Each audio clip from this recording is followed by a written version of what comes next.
How you guys doing today? It's Anthony Gangi. Welcome to a quick live Q&A. Just going to try to build up some audience here. Don't forget, guys, every Tuesday we do go live on this channel at 9 p.m. Eastern Standard Time. And we are, I think it's this week, we're discussing finding a mentor in corrections. So today's just a live Q&A. We have about an hour to kill. I have Russ Hamilton, who will be on with us. Russ, what's up, brother? Hey, how's it going, Anthony? Hey, Russ, Housekeepers of Chaos. Oh, it's going great over there. Doing lots of stuff, having lots of good conversations today, just like many others that we took on, and it's a great community, and everyone is there to help their brothers and sisters in correctional law enforcement. Now, guys, this is whatever questions you want to have come our way. We'll answer whatever's in front of us. Couple of things, though, that we have going on. We have an event going on in Nebraska. We'll be out in Nebraska, myself, along with the panel. It's going to be from August 10th to the 13th. That's going to be pretty cool. I'm looking forward to that flight. I know Russ is on the fence of whether he's going to be able to make it or not, Russ, right? Yeah, I'm hoping to make it there. We're going to see if some things with some sponsors pan out and whatnot, but hopefully I would love to go to Nebraska. I love the town of Omaha. I've been there one time, and so I would love to take me and maybe part of my family there for a nice little quick weekend getaway. Hey, Steve, would you like to join our discussion, Steve? He likes your shirt from Guardian RFID. And guys, by the way, I'm rocking this look. Yeah, if Steve wants to join in on the discussion, I can mail him something if he wants to join in. It's usually a late night discussion. We've been doing a lot of episodes on leadership recently, I believe. What's up, Will? We have a couple people coming in. Mark Caruso. They want us to come down to Raleigh, North Carolina. That could be one day. We would love to do that. Would you agree, Russ? Have you ever been to North Carolina? I haven't been to North Carolina. I have a buddy there that used to work the special security unit for California Department of Corrections. So I'd love to get with him again. Yeah, I've been in North Carolina a few times, obviously. We're in the process of still finish up the Mega Callahan story. Steve is from Greensboro. And then we got Peter Jones from the Florida Department of Corrections. Hey, guys, Chauvin was sentenced to 22 and a half years dealing with those high-profile inmates. Russ, any advice? Yeah, you know what? Be careful because they have a lot of access. That's the way I look at it. I for the most part, man, you got to be careful. Some of them are famous and some of them are infamous. And, I've been in some situations that, could have been pretty dicey a few different times. You know what's funny, guys, about these high profile cases, if I may? It's the media that makes it hard for us to handle that inmate. The more they expose it, the more they put everything on the news, the more we have to now try to navigate and keep that inmate protected, because you never know, right? I mean, if the story's trending and you get some inmate that just wants to connect themselves to that trend, they wind up going after the inmate that we need to protect. I remember a situation where, hey, Mark's doing an interview with Gary York soon. Looking forward to watching it, Mark. I remember it went quiet for a while for this one inmate. And all of a sudden, I think maybe five years later, they decided to do a Lifetime movie. And now all of a sudden, things sparked up again because it was a high-profile case. And, now they're like, well, are you going to be able to play this in the prison? It's like, even if we don't want to, inmates have access to TVs, their own cells. So when you have a high-profile case, you may not want to play it in the public areas, right? But that the inmates are going to go to their cell, they're going to be able to watch TV there. And next thing you think that you have this high profile inmate where it's starting to die down. All of a sudden they decide to do a Lifetime movie about it. And it just kind of changes that dynamic. And yes, a lot of facilities are switching over to tablets, which to me, it's harder to handle. They can email almost any department directly now, including the admin side. And it's tough because it gives them a way to jump over those other departments and kind of get right into admin. And what you have to do is you still have to make sure that that inmate follows that chain of command. So if the inmates are messaging admin, but they haven't went through the proper protocol by going through the department first that they have a concern with, you have to reroute them back to that department. Tablets, to me, gives them a lot of direct access that also has to be monitored. Inmates now can write directly to maintenance and say, hey, I got a problem with my cell. The problem is I still think that those concerns should be going through custody. So I would like to hope that maintenance says, okay, do a work order, submit it to custody so custody can review to see if there is a concern, and then we'll come down. But sometimes those direct communications do mess with safety and security. Would you agree with that, Russ? Oh yeah, absolutely. I mean, it's just a big bag of, crap that you're left with, because what happens is who knows exactly what they're meaning to do, who knows exactly why they're writing. They can say it's ostensibly for some kind of maintenance issue, but who knows? I mean, they could be trying to contact maybe some inmates that they otherwise wouldn't have contact that are in the maintenance department just to get someone to say something. You've got these tablets running around, and I've heard of cases where they've actually had fake tablets show up inside the prison, and they had access to all kinds of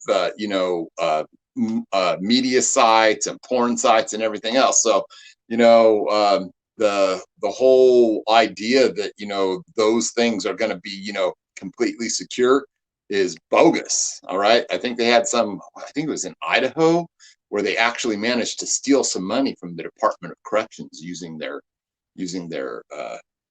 pads. Hey guys, if you get a chance, don't forget to check out Mama Z's cooking channel. She's former correction. She's got some good food. I just saw she had some July 4th grilling, hamburgers and hot dogs.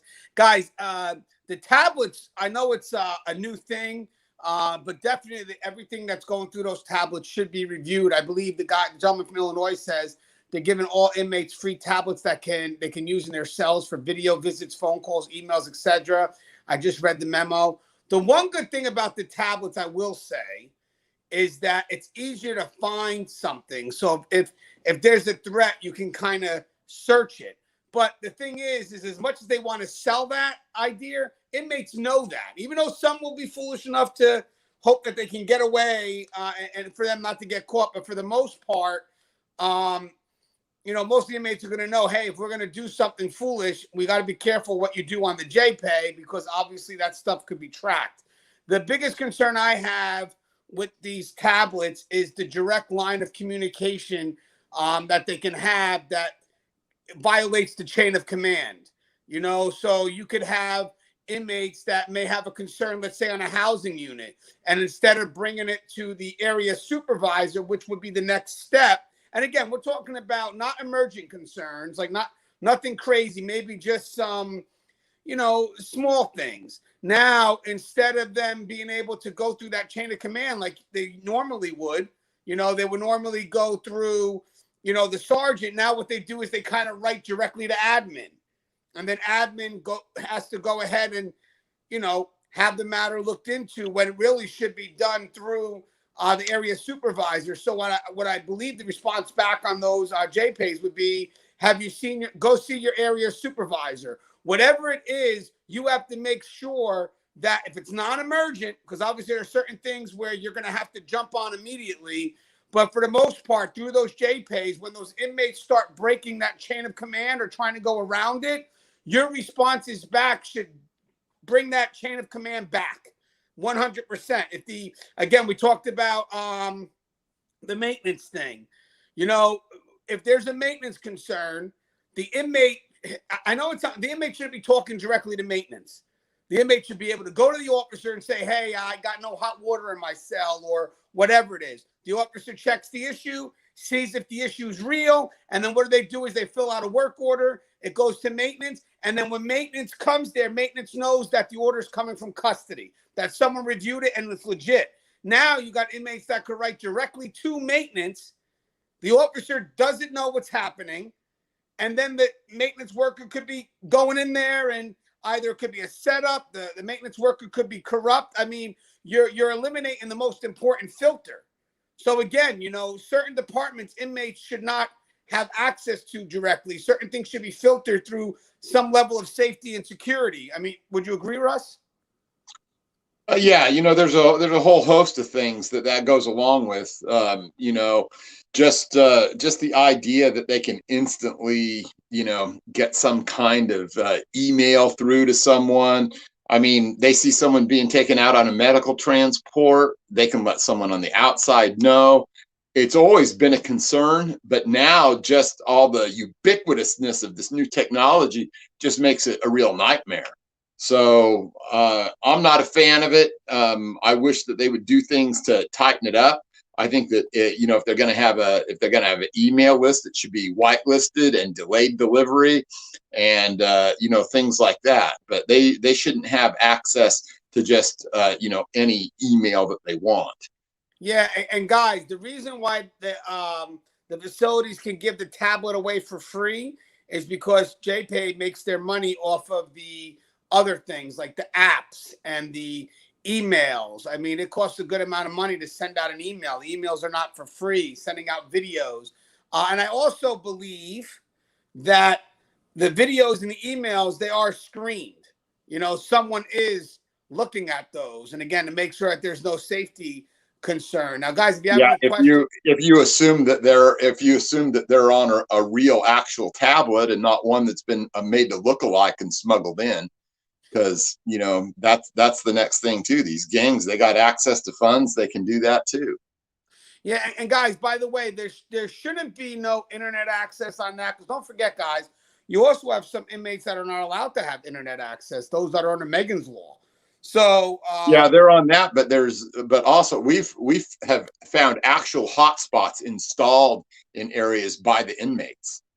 So that there's usually a blocking mechanism, but as Russ said, there are inmates that can be very creative and find ways to get around that. But the inmates are not supposed to have internet access through that JPay or through that tablet. Here we go. If the DOC is so concerned about security, why give them so much access to the outside world with all these devices? It's supposed to be punishment, not a low-class resort. Yeah. So again, Russ, you want to go first with that? Go ahead. Well, what we see is we see, more and more of the political side of the equation, deciding that, hey, there's votes there to be had, and we can just do away with accountability. We can do away, heck, damn near with justice whatsoever. And that's what you see. And so that's why now we have cop killers getting out of prison. We have people doing, very small amounts of times for some very, very serious crimes. And so that's part of it. It's the difference in the sentencing. It's the difference in the conditions of their confinement. It's the difference in the conditions of those things within their confinement, like these tablets now. And so some bad things are probably going to have to happen before anyone addresses it. And even if bad things do happen, probably nobody's going to address it because people aren't willing to, put their foot down and say no. Yeah, I mean, once you open, I mean, corrections are always worried about Pandora's box. I think that those that work the front line kind of see six steps ahead. So whenever there's someone from the outside that looks to make this immediate change and they think that they're doing some good, let's say for the inmate population, we're already 6 steps ahead, knowing, what it is that you're going to do that could easily be used against us or against the inmates that live there, So it's sad that, we're not involved in these dialogues, because I think that most of the people that want to push these ideas, like even the people that are connected to these bigger companies like JPay, they don't want us at these tables because they're able to sell an idea at the surface level, and they sell it to the public that only sees the surface. But then when we're at the table and then we go ahead and say, well, hey, wait a second, down the line, this is what's going to happen, or this could happen.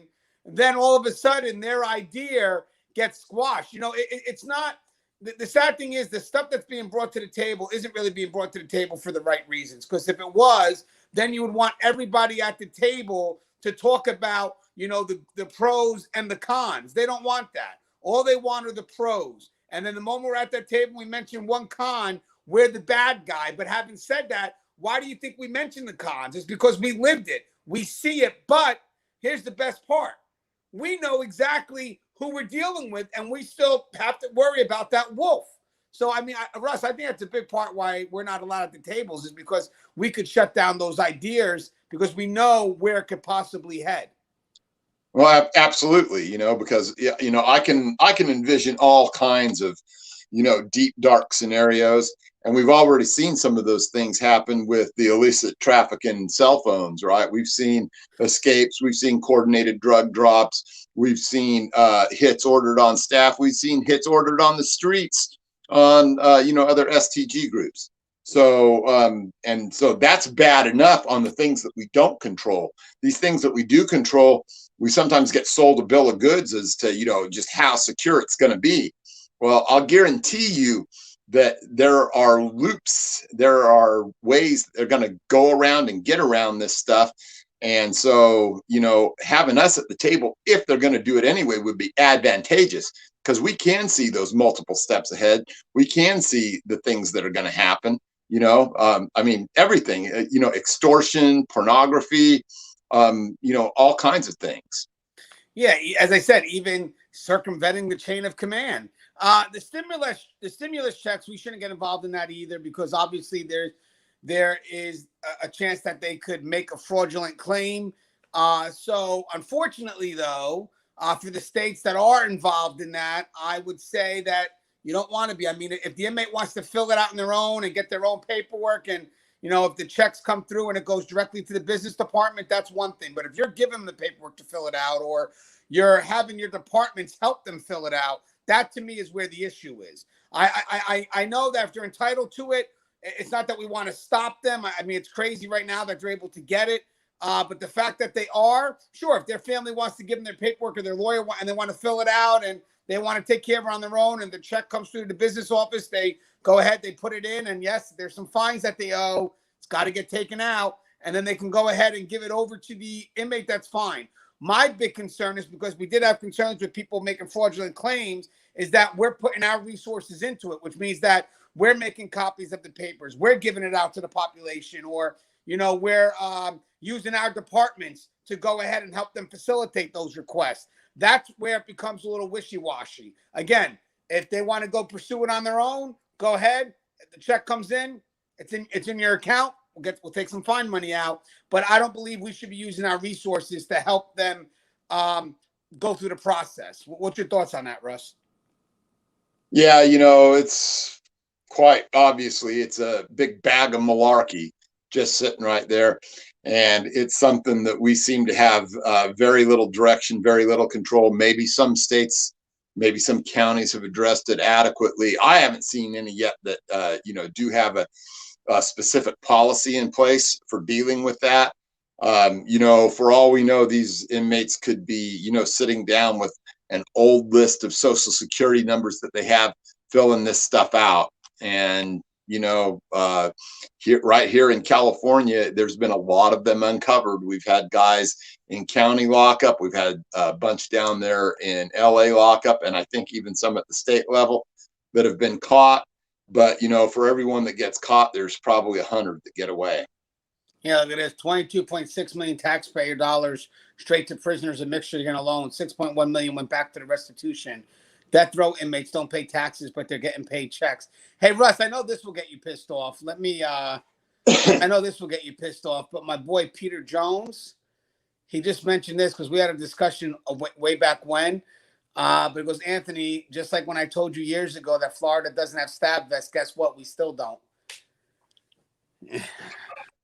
Yeah, see, they're giving all of this money, to inmates and so forth. They're not spending money on the protective stuff that we need. As many of you know, I'm a big proponent of everyone having a vest, not just in SEG, not just in, some kind of MCU or something like that, or shoe unit, but every one of us should be out there wearing a vest. So, it's a sad state of affairs. Yeah, maybe someday we'll get some justice. Maybe someday we'll actually be able to, help with some of that. But, that's down the road. For now, just, everyone stay nervous. Yeah, it's crazy because with all this stuff happening in other states, we lost a few officers this year who were brutally stabbed. Eugene Lasco being one, a hero out of Indiana. You figure that would force the other agencies to step up and say, you know what, this could easily happen here. I don't like the facilities that kind of minimize it because it hasn't happened here. So because it hasn't happened, there's no need to get it. What a reactionary method. You have some agencies that are focused on reaction. Let's wait till it happens. So then it forces us to do it, as opposed to why don't we be preventive and then save lives. I think that's the issue when it comes to these people trying to get those rules. And yes, you're going to have to spend money. What you should be doing is being more on that preventive side. But I think, most of these agencies, they wait for it to happen. And then at that point, look at the sacrifice that has to be made before you go ahead and make the decision. This could not have happened. You could have protected the people. And in my mind, Russ, with today, with access to the media, and if we're really informed about the stuff that happens in our profession, which we should be at a leadership level, there's no excuse why you're not making that attempt. Yeah, well, I often talk about Officer Manuel Gonzalez here in California. And we actually, we negotiated with the state and we all got custom vests. And I don't know if there was people that were pissed off about that or what exactly happened, but his vest sat in a warehouse for months and months and months and months. And anyway, they were refusing to pass them out until everybody got theirs. And I don't know what the thinking was behind that. But anyway, he was stabbed to death while his vest was 500 or 600 yards away, stored in a container. So, and that's just, one of many. We had, it's always a reactionary thing. When California had Sergeant Birchfield killed at San Quentin, it was the next day that they came in, they decided that they were going to start welding mesh over the bars. So we can't afford to be reactionary. We have to be proactive and preemptive on this stuff. And I see the need for a potential market there for, any company that really wants to, get in the business of manufacturing the stab-proof vests, because that's something that you don't see very much of as compared to the ballistic vests. So I wish every correctional officer in the United States had one. Hey guys, Rob McKenzie asked us something really good. He says, memo we got yesterday states we can no longer call them inmates from now on. We're to refer to them as individuals in custody. It's getting ridiculous. You know what, guys? You see this book back here, Inmate Manipulation Decoded? I wrote that book, and part of what we cover in that book is about the importance of labels or titles. Labels actually define how we perceive something. So in a world like corrections, in a world like prisons and jails, there's a universal precaution. Now, I know people are worried about the fact that, well, we're rehabilitating them. So you have to make sure that they stay in a positive mindset, and the word inmate or convict dehumanizes them.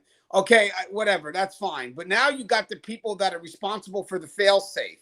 And what I mean by that is, I get it if you want to get those social workers to do it, the clients, the patients, whatever it is. I get it. That's hard because, again, that's not really my part of the profession. So I understand it doesn't mean they're less professional. I mean, again, there's still a professional relationship between, a patient and a doctor, a client and a social worker, let's say. Obviously, there's different rules within a prison or jail. But when you start pushing that to custody, when you start expecting the fail-safe, because we're the fail-safe, when you start expecting us to change that label, which should always remain in the back of our mind, that to me becomes a problem because we are the fail-safe. We're the last resort. So now, if it gets past us, because in our mind, we're not thinking of them as inmates, we're thinking of them as individuals in custody or incarcerated persons or whatever the softer label is, it starts to define how we see that individual. It removes that level of universal precaution that we need to keep things safe. And the most important thing here, guys, is that is what has the potential to pull us out of our prescribed role. You know, again, so for custody, not a big fan of that. Again, I can't say much. If you want to push it on the other departments, again, it's, but not for custody. But what's your thoughts on that, Russ? Yeah, basically, you get a bunch of, new recruits in, and they're pushing this stuff about, breaking down the barriers that exist between us and the population. Well, those barriers, those labels, those things like that, they're there for a reason. In that we want to, build up the mindset of especially that new guy, right?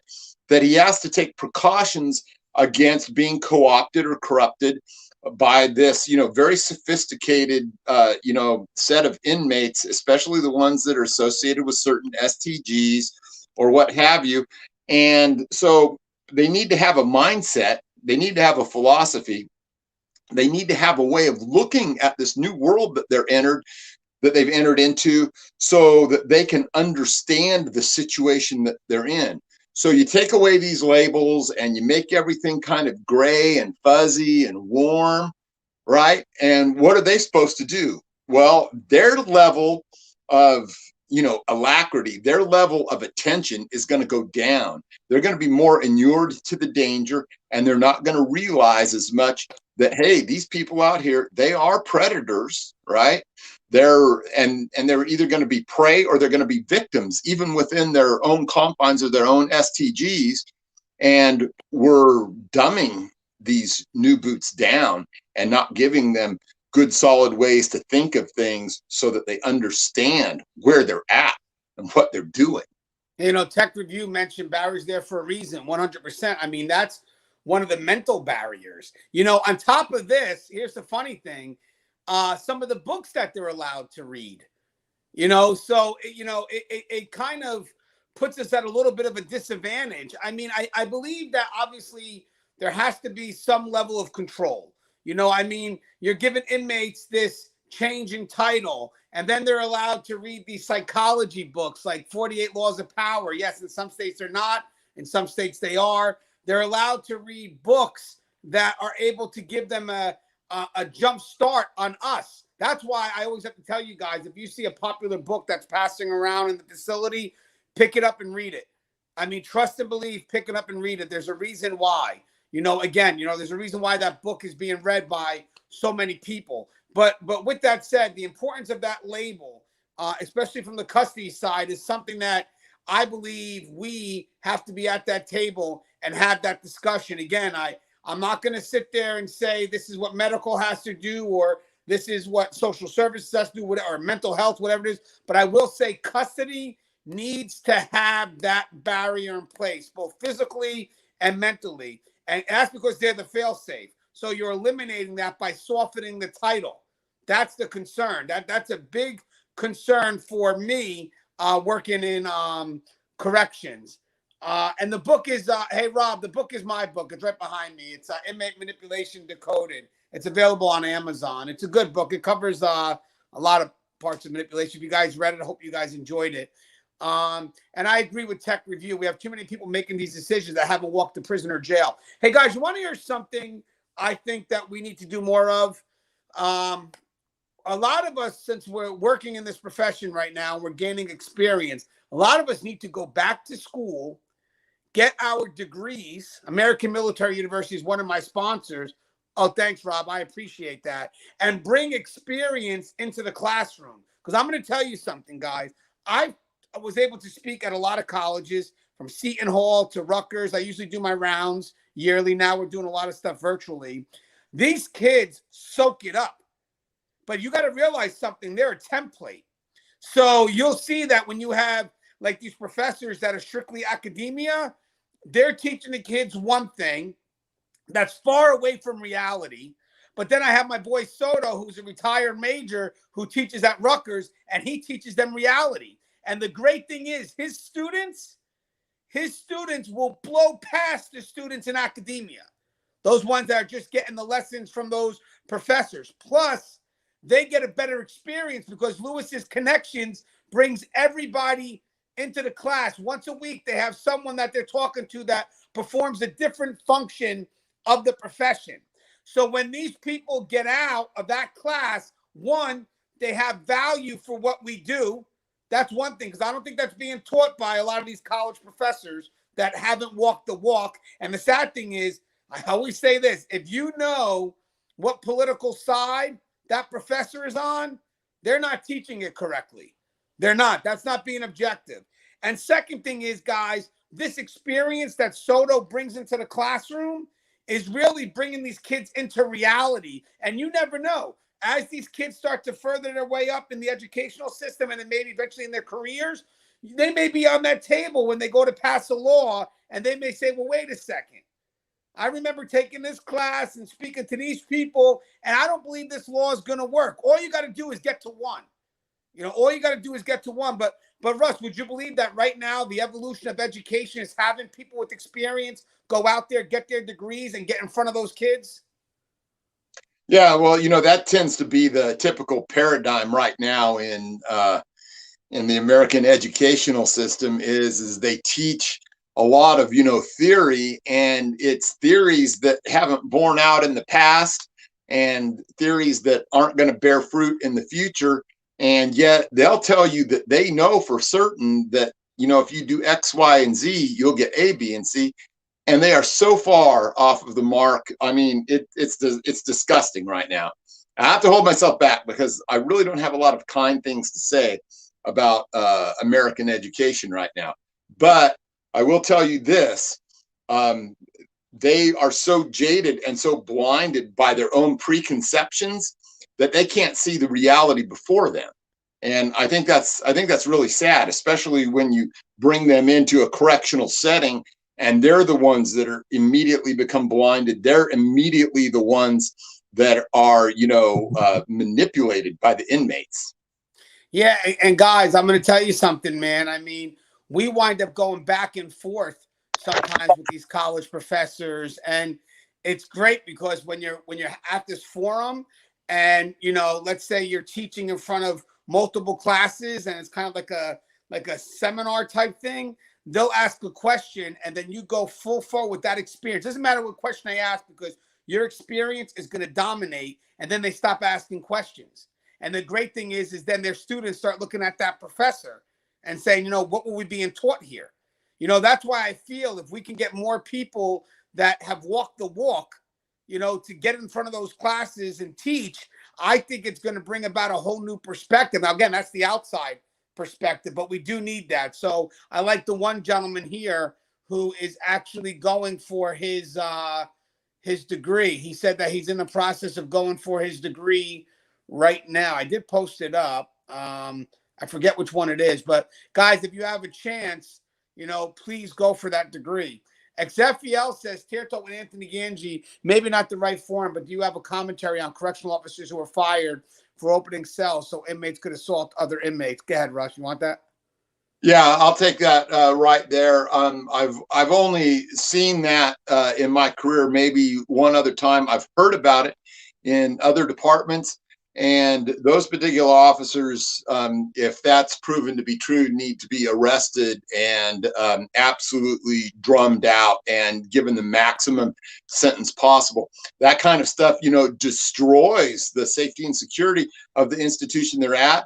It destroys our good name, and it's hard to maintain what we've got out there right now because everyone is going to pile on and tell stories about us and lies and spin and everything else, so that even on our best day, a lot of times we look a little bit down in the mouth. So there's absolutely there's no way to countenance that at all. And shame on anyone that does that. And whichever facility, whichever department that happened in, they need to be really upping their game to make sure that they're doing the proper background checks on people, that they're training their people adequately, and that they have a vision for the way things should be run inside of their institution. Yeah, Mama Z said it happened in the unit. I worked out by a sergeant, and then there's a lieutenant that got a guy killed doing that BS. Hey guys, the one thing I want to mention here, that's important is that you're the one in control. You're the one that has that level of authority. So if an inmate, if you're opening up a door to let another inmate attack another inmate for whatever reason, you are going to be held responsible, and whatever the outcome of it is, you deserve it. You're in control. That's the same thing even with collective punishment. I'm not a big fan of that. If you have a problem with a certain inmate, deal with that inmate directly. Don't try to get all the other inmates to turn against the one, because all that does, one thing is unify the inmates, and the other thing is it puts that other inmate at risk. And what's your job? Your job is to protect that inmate. We did a show a while ago about collective punishment. I believe the story that we mentioned briefly was an inmate that was kind of like just being annoying to the officer, and it was an overnight shift. So the officer, what they decided to do, because the inmate was being annoying, instead of dealing with that inmate one-on-one, or whatever they had to do with that inmate, they wind up turning the lights on in the whole unit, just to keep all the inmates awake, and then literally saying the reason why I'm doing this is because inmate such and such is not doing this, this, and this. That officer is lucky that when they did that, one thing is all the inmates don't turn against the officer, because at the end of the day, that could happen too. You just got all the inmates mad. Now they can turn against you. So a little foolish. Or that they turn against the inmate. Both of those things you have no control of at that point. That collective punishment thing, that's an old school method. Doesn't work right now. You can't do that. I mean, having said that, what my reason being is let's go deal with the one inmate. You got a problem? I still have that level of control. So in my mind, and I'm sure Russ would agree, an inmate's only a problem for me because I don't have control. Because eventually I'm going to win. And it's not a tough guy thing. It's not about that. It's about I got resources in play that are going to help me win, whether it's support of my peers, support of my supervisors. I'll go to them and I'll do whatever I can to resolve that matter one-on-one. But the one thing I will not do is turn those lights on, again with the metaphor, and look to the inmates to solve that issue. Again, Russ, we talked about collective punishment. Remember that? Yeah, it's really simple though, right? Don't be lazy. All right. Does it take extra effort to, hang a charge on someone? Yeah, it does. Does it take some extra effort to have to police an area when you've only got one or two guys that are screwing it up? Yes, it does. But you know what?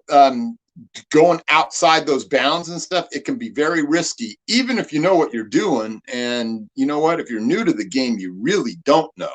So you know what? Fall back on those other things. You know what? You get to a point where you start having to be around more because you're policing that area more.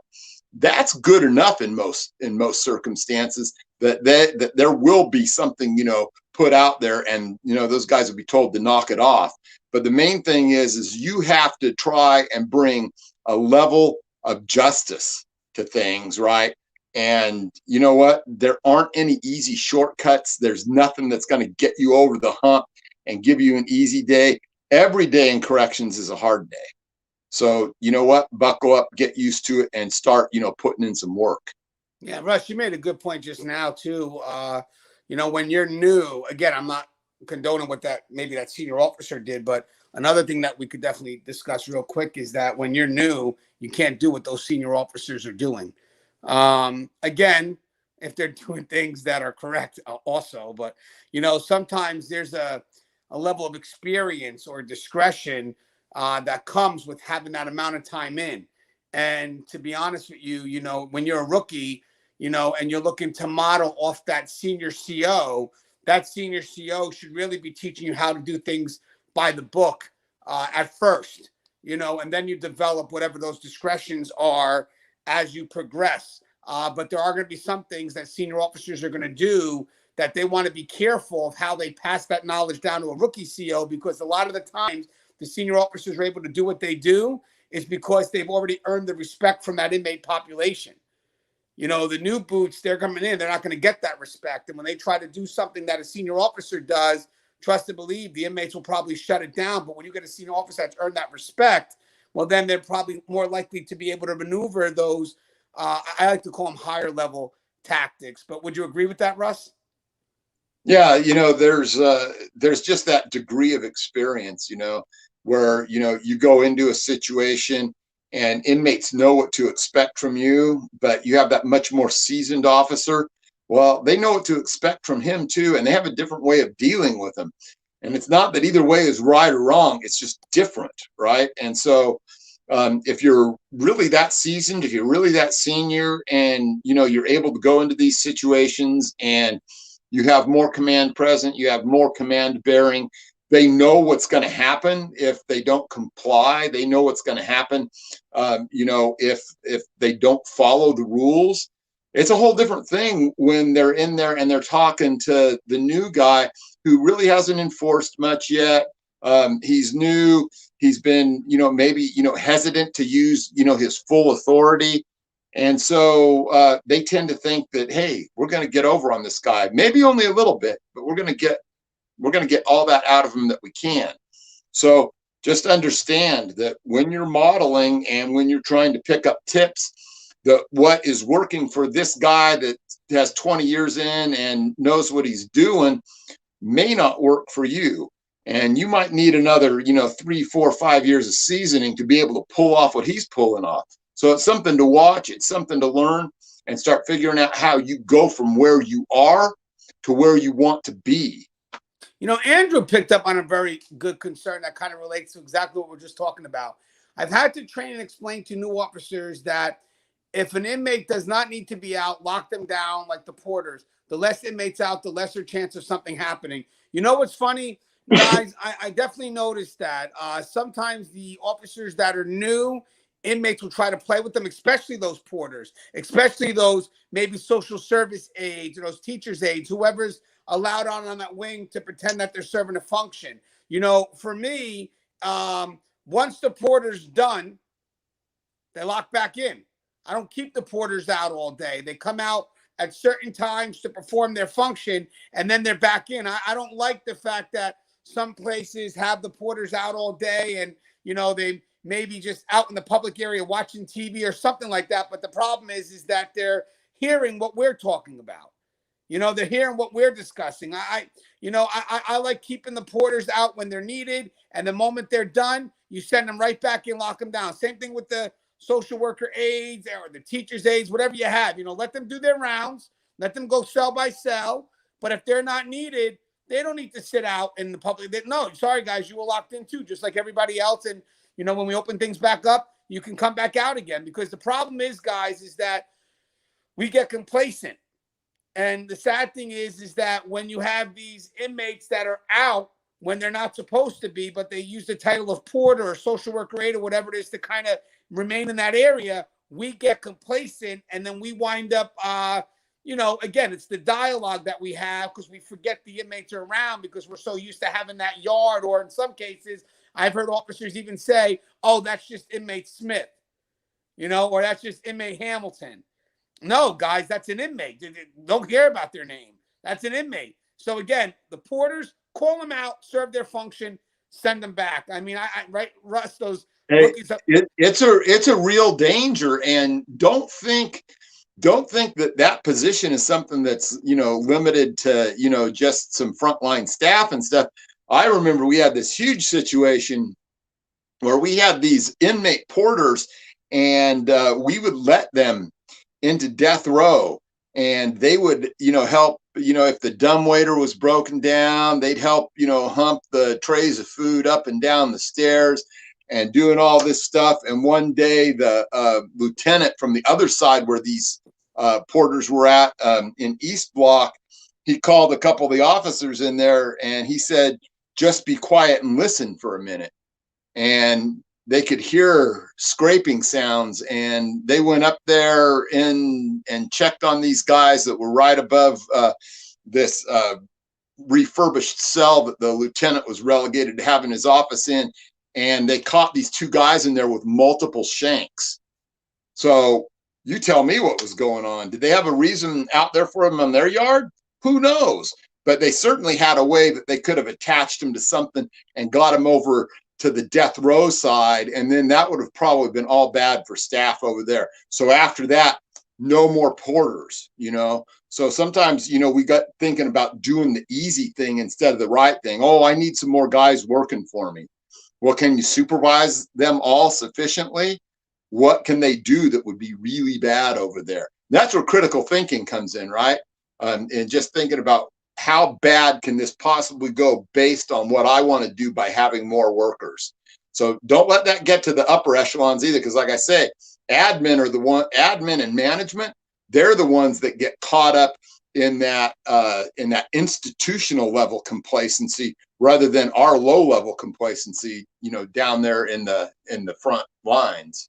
Yeah, and let me give you two things that you don't want to give an inmate as an officer or as a staff member: trust and freedom. And it seems like our porters usually get both.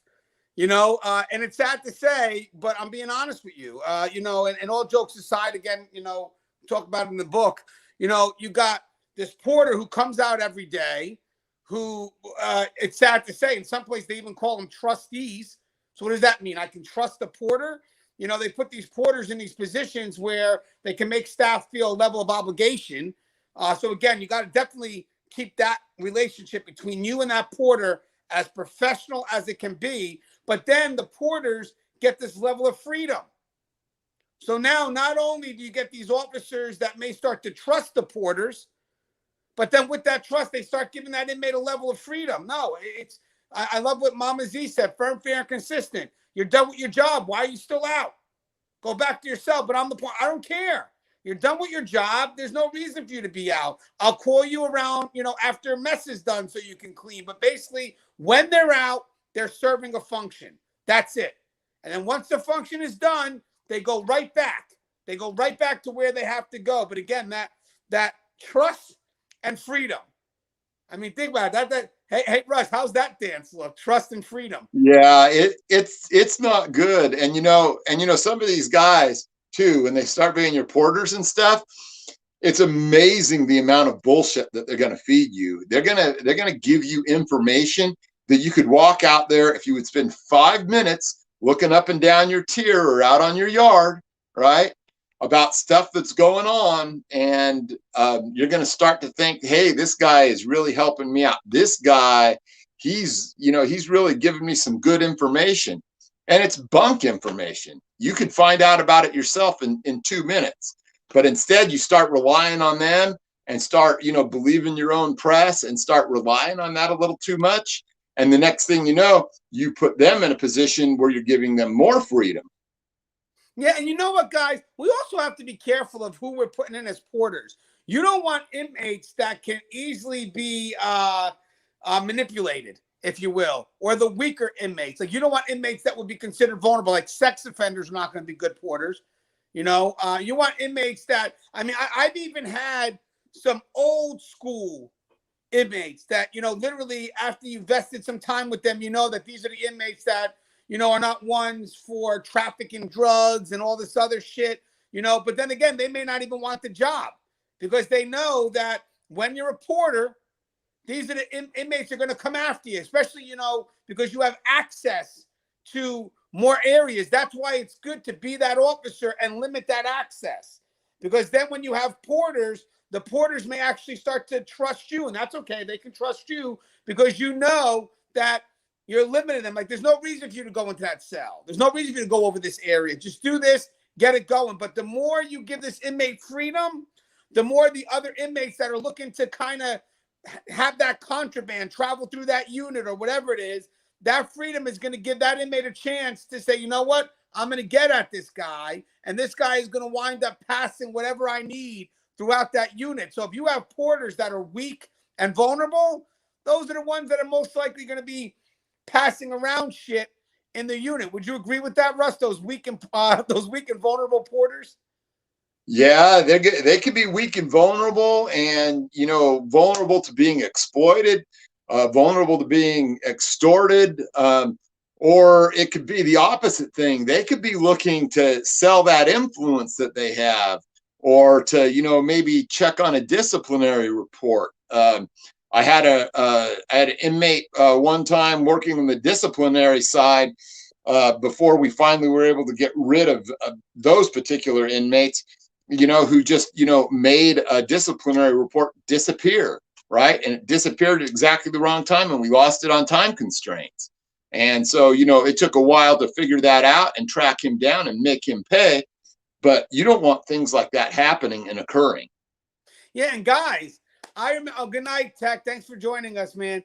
Hey, Russ shared a story a while back on my channel, but maybe we can reiterate it a little bit now. I love hearing Russ's stories. But Russ, didn't you have a story once of a porter that abused that position and wind up? What can you share that story a little bit? And by the way, for those that don't know who a porter is, I believe Eric Michael said a porter would be. I hate using the term trustee. I don't like that term. But basically someone that custody, whatever, you're using the inmate to clean or do other side assignments. But yeah, Russ, I want to share that story.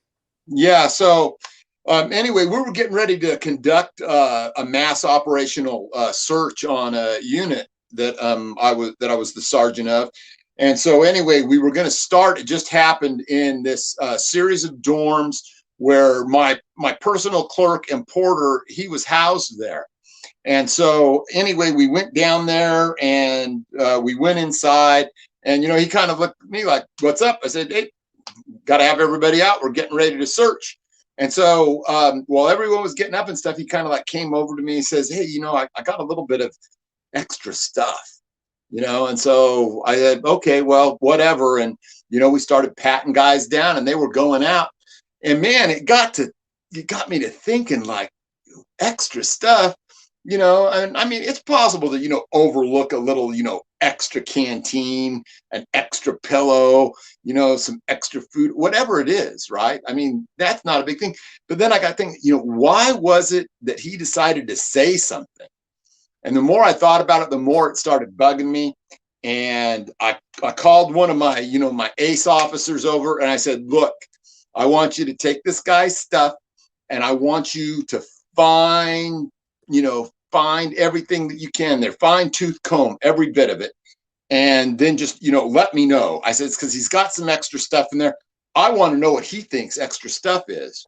And this, like I say, this clerk, I mean, he was great. I mean, he would point out things to me that were happening on the yard. He would make sure that all my paperwork was done. He would type up all the disciplinaries. And so after about 15 or 20 minutes, my officer comes over. I said, you're done already? And he says, no. He says, we have to call over to the investigations unit. And I said, why? He says, well, so that they can call OIA. And then I was like, well, fuck, So anyway, I said, so what is it? And he goes, okay, so first of all, I found a DVD player. And I go, oh shit. I mean, that's kind of significant. We hadn't really found anything like that before up to this point. And I go, and what else? And a bunch of porn DVDs. Okay. So now I'm going, okay, this guy's probably renting this thing out, probably making a bunch of money. I said, why do we have to call the squad? Why do they have to call OIA? He goes, because I got love letters from a nurse over in medical. And so I was like, well, shit. I go, okay, so pack all of his stuff up, handle the love letters as evidence, handle the DVD and anything else you find that's, serious. And we'll go from there. Send another officer out to go arrest him, put the handcuffs on him and all that stuff. And so anyway, I was just like, okay, well, I guess I know what a little bit of extra stuff is now, don't I? And anyway, the officers, they packaged all this stuff up. And then in the midst of all of that, started hearing a buzzing sound come from it. So open it all back up again, open it back up. And that was the very first cell phone ever found at that facility. That one was. And it got worse than that because it was her trying to call him from her phone because she had left work and she was further down the road. And it got even worse than that because he was also involved with her in some kind of swindle that was going on in the local town with regards to some real estate deal. So, you never can tell. And this is just one of those things where you stop yourself and you dial in and you say, something here is far beyond just a little bit of extra contraband. Yeah, it's a good story, guys, because it's a wake-up call. SS says, I'm trying to move from a CO position to non-uniform counselor position inside an institution. Do you think my experience as a CO looks good or bad? You know what? I'll start with this one first. So, guys, believe it or not, we do serve many hats or titles as a CO.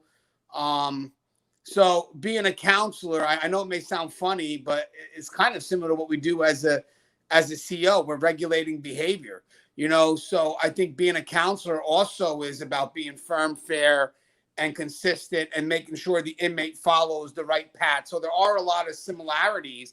And I believe the funny thing is that now, as if you cross into the counselor, now it's a strict format for the inmates. You know what I mean? So I don't think it's a bad thing. I actually think it's a great thing. I would love to see more of our staff step into that role officially, because I still do think that because of our interactions with the inmates more than ever was before, we're already that role. I would love to see us working more with that civilian side of things so we can go ahead and work together. But having said that, I think it's a great idea for you to take that official role and then kind of balance out that counselor and that safety and security aspect. But I don't think it's a bad thing. Russ, what's your thoughts? Okay, so the word counselor, you know, if you come across it in California Department of Corrections, is a little bit different. The counselors here, they're actually the case managers for each of the inmates. And they also have peace officer powers. They go through the same academy we do. And they're almost always, you know, officers prior to that who get selected for that role. And so we have those counselors. Then we have a whole other set of counselors on the other side that tend to be our like substance abuse counselors.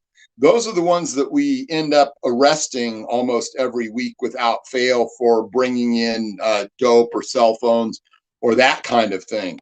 So what you have to be particularly wary about is if you're not in like a case management role where you're, you know, going through their cases, you're working with parole or probation or something like that.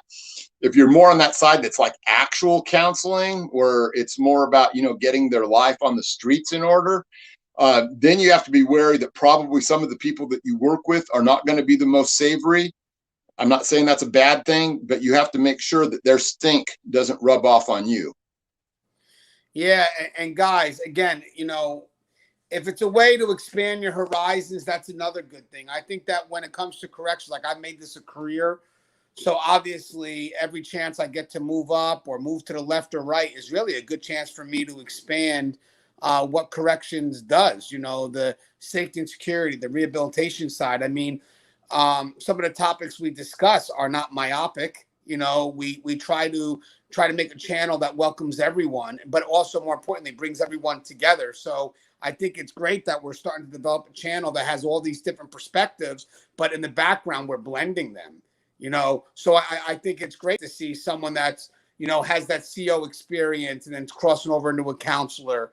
I think that's awesome because you're blending two different areas of expertise. And I think to me, that's where growth is. I would love for us as an agency, the different departments, I would love for us to find a way to grow towards each other and then with each other. Again, but that's where you need good leadership. You know, yeah, that's where, and yeah. Go ahead. I was going to say that could be your real strength, because what you'll find is you'll see that the experience that you have as an officer will put you in a position to understand the kind of drama that these inmates are playing and currently playing, assuming these aren't like case manager staff, assuming they're, you know, bona fide type, you know, counselors that are doing the counseling kind of thing. I currently, in my afterlife, after leaving corrections now, I'm actually working as a counselor for some of those types of, you know, re-entry and rehabilitation and drug rehabilitation and things like that. And so it's easy for me to see some of these games that get run on some other people, and you just sit there and you're going to astonish yourself at how much you're going to pick up on and about what an asset you can be by pointing these things out about all of the different drama and BS that you're going to run into. Yeah, guys, you know what's funny? When we're talking about leadership, we've been doing a few episodes. I still have two more to complete, but I did one today. I kind of went solo. Um, I had Soto. He was going to come on, and we were going to talk about balancing care and candor. So basically, as leaders, you have to care for your people, but you also have to be truthful. And it was a great dialogue, but unfortunately, Soto wasn't really in a good area. So the sound wasn't coming out and it became glitchy. So I wind up having going solo. But it was just a really great dialogue on what you expect from people in a leadership position. And part of it is really about building a team. And I think a lot of us, how we view things, because even what this gentleman said, I want to mention something what SS said. CO and counselor, we all work together, but obviously we see them as two extremes. I'm a CO, which is the extreme of, I'm a counselor. I think there's something that blends there. And I think we need to start safely moving things together. And by the way, what I mean by that is it doesn't mean I know, oh, we're going to become softer if you're a CO pushing into the custody side, but or if you're a counselor being pushed in by, oh, we're going to get harder. Guys, it's about strengthening each other's weaknesses, so complimenting each other's strengths. So, I would love to see us working more together and then literally having each other's back. I think that's the key. If we're able to grow together, we start to have each other's back. We become each other's resources. I think that's an ongoing game. I have yet to really see that in full effect. I think a lot of the reasons why we don't is more on personal issues. Like, I don't like this person, but then I generalize it out as I don't like this department, when the reality is you just don't like that one person.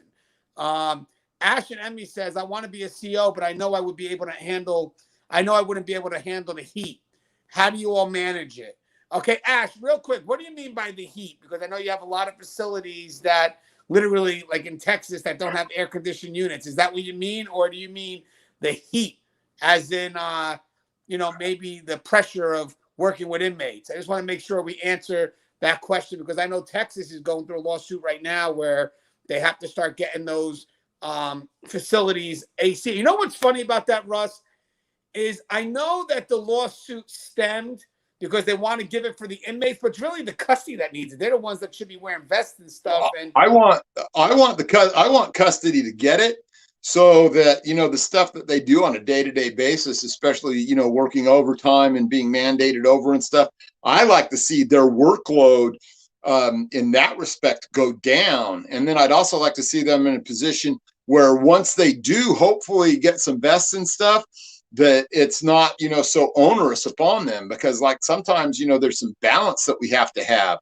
So I want that to happen. And I don't care about whether the inmates are comfortable or not, but I do want our staff to be comfortable, able to work those long hours that are impressed upon us anyway, and have one less thing that's a detraction from the job itself, because we have enough stuff that we have to deal with without the heat as well.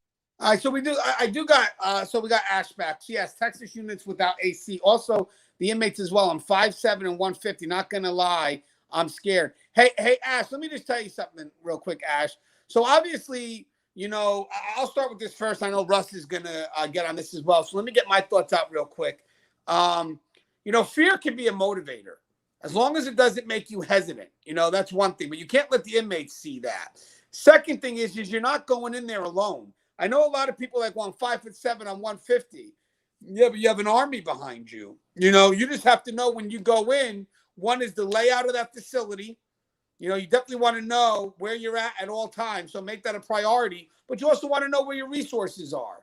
You have officers, supervisors that are going to have your back. And if ever you walk into that facility and you feel alone, then you need to address that. You should never, ever feel alone working in corrections. And if that's the case, then literally get with your supervisors, get with your administration, get with somebody, because in the end, what motivates us to do our job is the fact that we don't feel alone, that we know someone has our back when we take that risk to grab that contraband or stop that assault or whatever it is.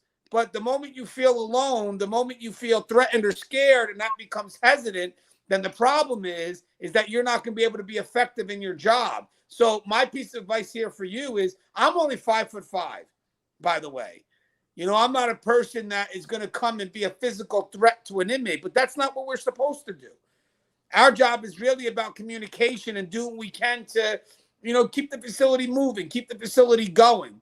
But in the end, my job really is to kind of know my resources when I need it, be complemented by the strength that's around me, and at all points, never hesitate when it comes to doing my job. So again, I know you're worried about all these other things, 5 to 7, 150, but in the end, you're not alone.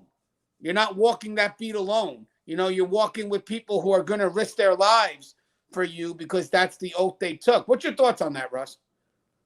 Yeah, so you know what? There's no one in this business that doesn't have or hasn't had those doubts, right? What it really comes down to is if you're giving it, serious consideration as to whether or not you can put those doubts aside and operate within that environment. And some people can do that, and some people can't. And there's no dishonor in not being able to. I tend to find that some people that really think it through and really did have a lot of really internalized doubts, they do manage to flower and blossom. But then there's some others that you think would take like it to a duck to water, and the doubts sit there and they erode them, and they're never able to deal with it. So I would say you're probably capable of a lot more than you think, and it's something definitely to consider.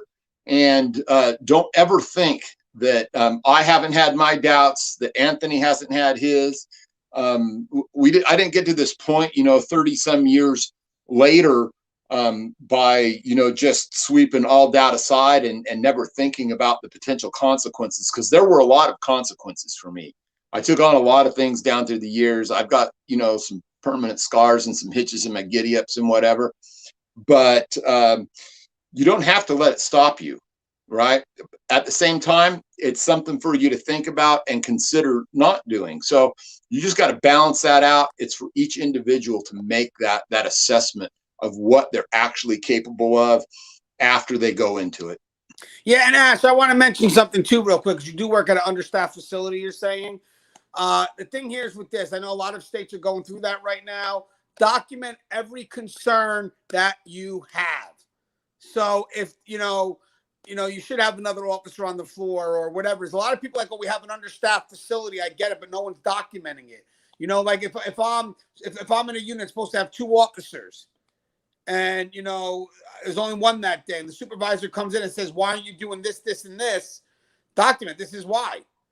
I usually have a partner for this. I don't feel comfortable opening up the cell doors. I don't feel, comfortable being out here by myself. Document. The more you document, the more it puts people in the higher level in a position of liability. And when you document, you have to document specifically who you told these concerns to. So are you telling me that when I'm by myself that I should open these cell doors? Are you giving me the order to do that? I just want to make sure, because I'm documenting everything. So Sergeant Hamilton told me when I'm by myself, even though policy says I'm supposed to have 2 officers, Sergeant Hamilton told me that I can go ahead and open that cell door. Now watch what Sergeant Hamilton does. Well, wait a second. Why? Because I'm putting your name in the logbook. You told me I could. The key here, guys, at this point is a lot of facilities that are understaffed are breaking away from policy. And the sad thing is, guys, is that now when they break away from policy and in their mind things are still working because they're not on the floor, they're above up top looking down. Eventually what happens here, guys, is that becomes the norm, but policies never changed. That just becomes the norm. So what do you have to do at that front line? Remind them of policy every day.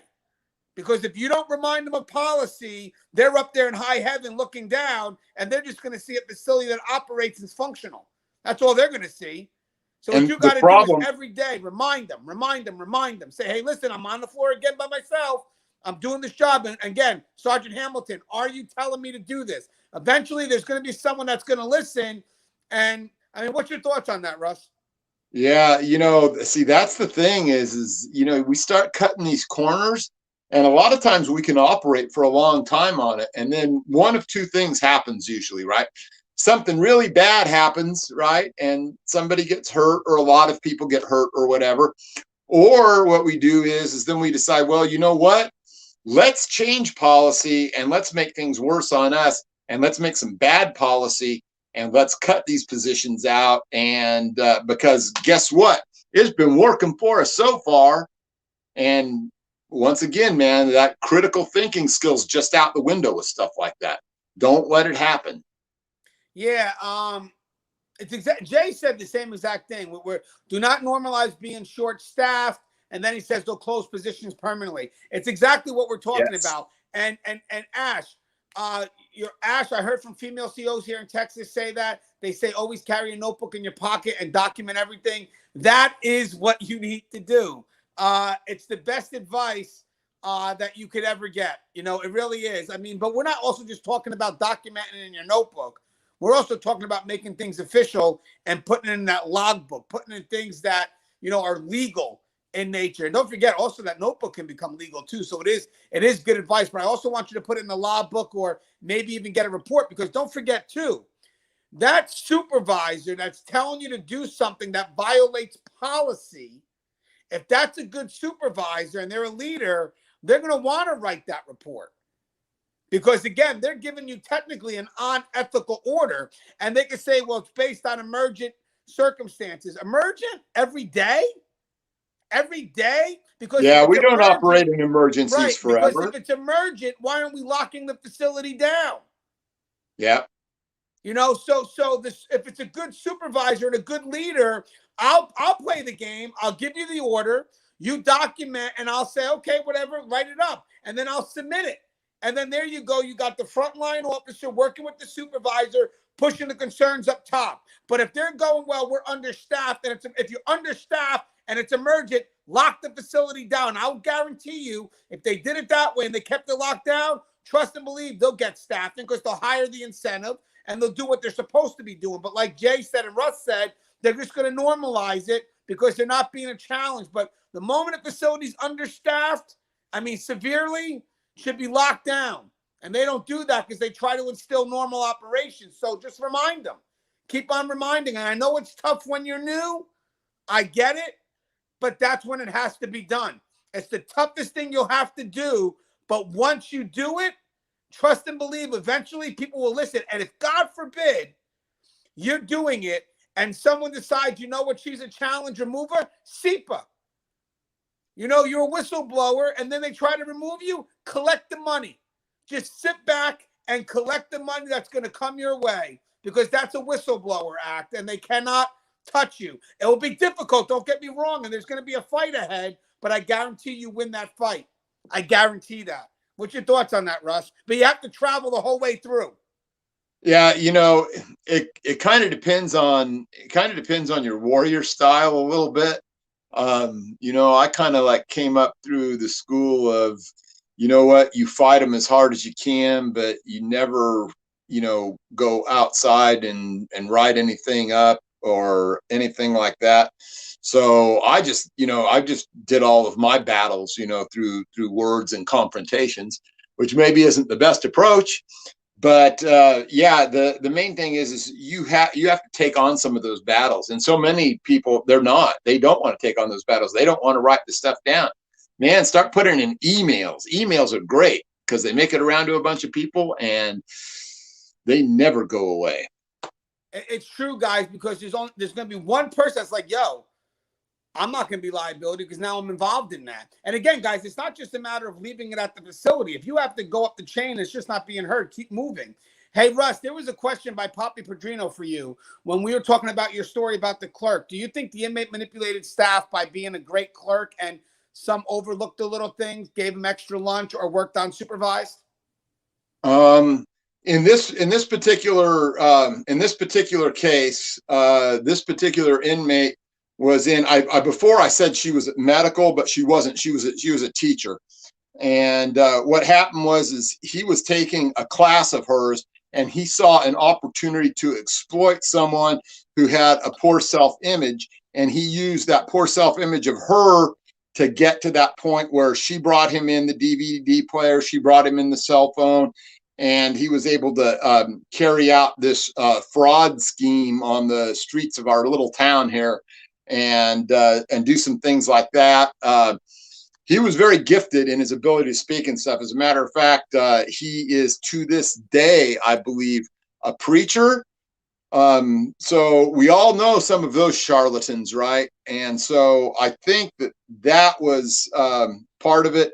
Being a good clerk probably helped, whack some of that along too, because he was able to help out my my lieutenant, help out my unit officer, and pave the way for them to be able to do things. And that, along with maybe a little bit of information here and there, and trying to play those little games, yeah, that gave him the kind of access. But that's why at the same time, man, that first day when he approached me like that, I just knew that something was really, really wrong. And so that's why the first thing I did was I took myself out of the equation. I put someone else in charge of searching his area, told them to report back to me. And, we were able to achieve what we did was by, plugging that hole in our security. So yeah, guys, those things are going to happen from time to time. Guys, clerks, porters, stuff like that.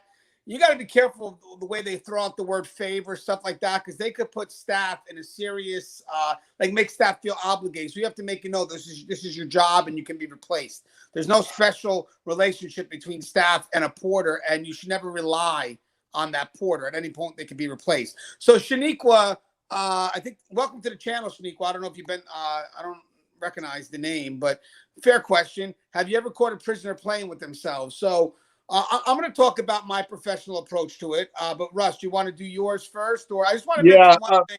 Can I mention one thing first? Let me just say that this is a process, right? And you know what? I think everyone has seen this happen at some time. The main thing is that we have a lot of places across the country that don't deal with it effectively. What we would do in a case like that is these people are always charged with it, always put before the district attorney, and always put in a position where they go under IEX status and stuff like that. It doesn't stop everything, but neither does just letting it go on and on and on. So this is a crime when they do this, especially, to female staff or whatever. And so we deal with it effectively. And if we have the chance, we never let them just get by with it. We challenge them with everything they do every time. And we take it as far as we possibly can, as far as the district attorney will let us. Yeah, and guys, let me just say something. PREA standards, right? So we do announce ourselves on the wing, male on the wing, female on the wing, whatever it is. There are some inmates that are going to be totally disrespectful. They're going to be right by that cell door, looking right at you and just going to town. At that point, there is no ifs and buts about how that's got to be handled. Because I'm going to guarantee you, if you don't address that professionally, whether you're a male or a female, you're going to have a whole unit full of that. So you need to address it, and you need to make that an example of how you're going to lead. Are inmates going to play with themselves? Some will do it discreetly. You walk by, but if you catch it, they may quickly cover themselves up. Maybe I may not write that up. Maybe. Human, I don't know. But if they're aggressively at me, make no effort to hide themselves. They're doing what they're doing from doing, make no effort to hide themselves from doing what they're doing. It's got to be a charge. It's obvious. You got to come after them. Now you got to hope that charge sticks. That's another thing. But again, you got to watch out, because we deal with a lot of sexual predators as well. And I'm going to tell you something. Here's another thing. If you keep writing them up and they keep on getting those charges, they could be referred to mental health. And then it could be possible that if they keep on collecting these charges based on PREA, that they may have to get committed.